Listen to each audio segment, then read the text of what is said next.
So with the short block done, we can't really go much further until we get the heads and the oil pan from the donor car. So I'll bring that in and get started on that.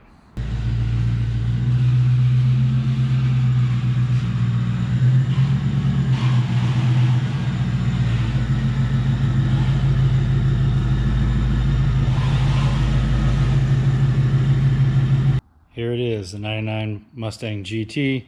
That's going to get the short block we've been putting together. This is, I like this car. I like this color of this car. It's nice. It's pretty much stock right now. It's got the tweed interior, automatic transmission. Under the hood's pretty stock. Even got the stock air inlet. Now we got the car up in the air. There's a couple of different ways that you can remove these engines. You can either drop the whole thing out, like the K-member and everything with the trans attached to the engine, or you can disconnect the trans from the engine from the bottom and then pull the engine out from the top. But what I'm going to do is I'm going to pull the engine from the top and leave the trans inside the car. That's the plan right now. So while down here, I'm going to take a few things, unbolt a few things. This looks like it has a bit of a trans leak. I'm not sure where it's come from. Seems like it might be coming from between the bell housing and the engine. So we'll see once we get the engine out. I'll start with this crossbar.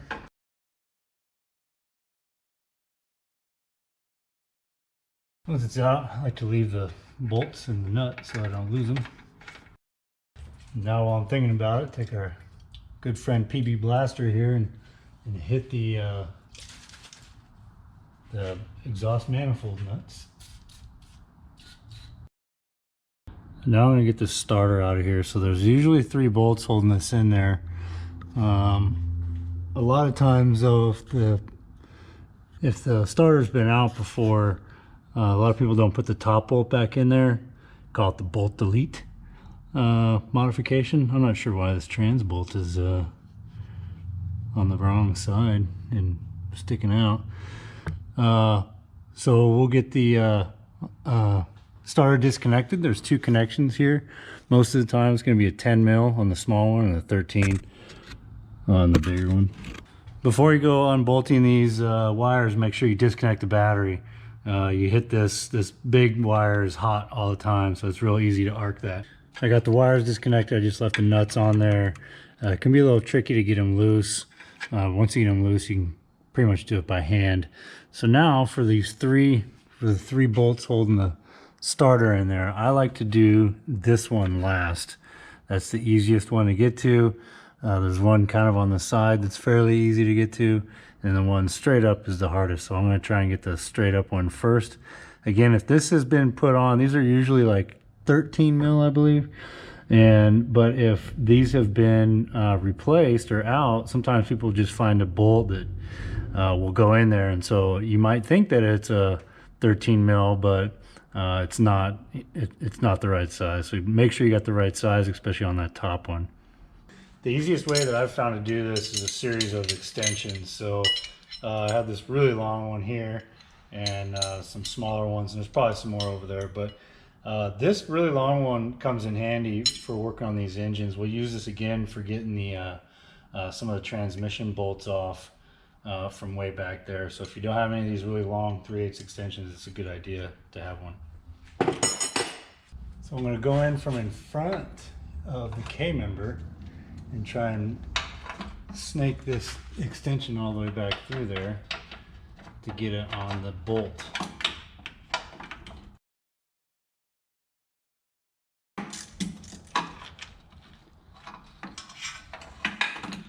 Okay, there's number 1. That's the medium one, so now let's see if we can get the hard one.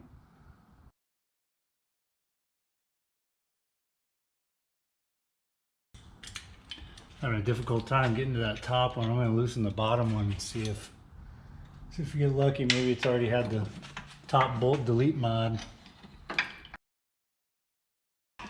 And we're in luck. It's already had the bolt delete mod, so there's only the 2 bolts holding it in there.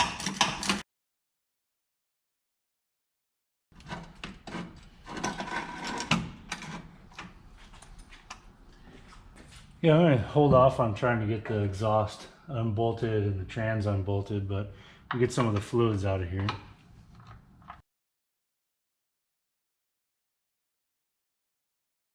Oil doesn't look too bad, a little bit of glitter in there. Now see if we can get any coolant out of here. It's going really slow because I didn't take the cap off the top. The other thing we can do is we can disconnect the AC compressor. There's only these three or four bolts. So, yeah, three. So there's one up here and two down here. And once it's disconnected, it can just lay off to the side. That way you don't have to break the lines open or anything like that. We'll leave the AC in here. Let me get this belt off of here.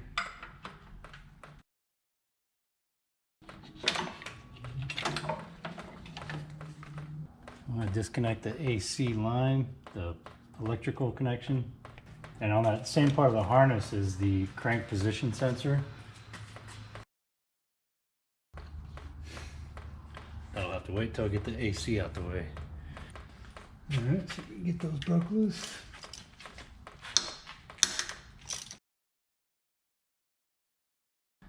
These bolts, it's not a bad idea to put in a Ziploc bag and mark them AC.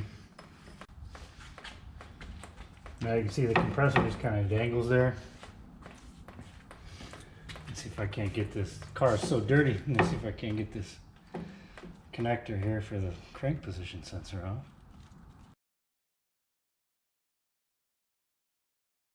I can't get it unclipped, so I'm going to unbolt it.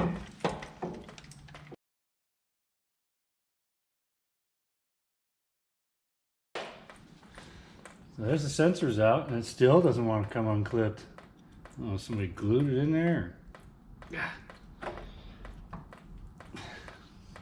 The other thing we can unbolt while we're down here is the hydraulic pump.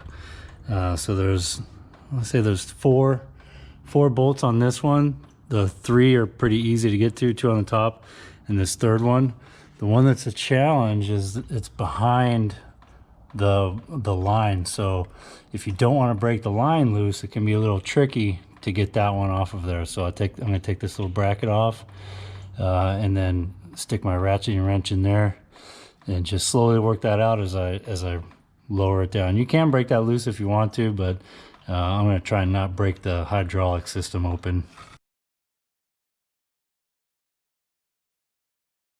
What I'm going to try to do is break that bolt loose with a regular 10 mil and then work on the other ones. You can't go too far out with it because as it gets closer to the tube, you won't be able to get your wrench out. So I'm going to see if I can get my ratcheting wrench in there. Now we can do the other bolts.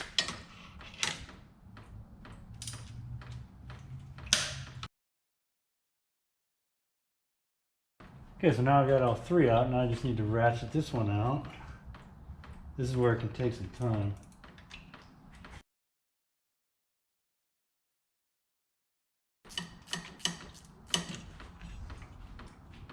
Okay, so now our pump is loose. That one bolt that's behind there, behind the tube, that's not going to come out. So the other three, I'd recommend marking them pump in a Ziploc bag. There's a couple other things we could do while we're down here. Disconnect the wiring harness from the front of the engine cover, the wire from the oil feed and the motor mounts. But I'm gonna go back up top and start working up there. Before I do, I'm gonna spray the manifold bolts one more time with some PB Blaster. Okay, now let's see if we can get some more coolant out of there. Might just been low. Oh, here's a little bit more coming out.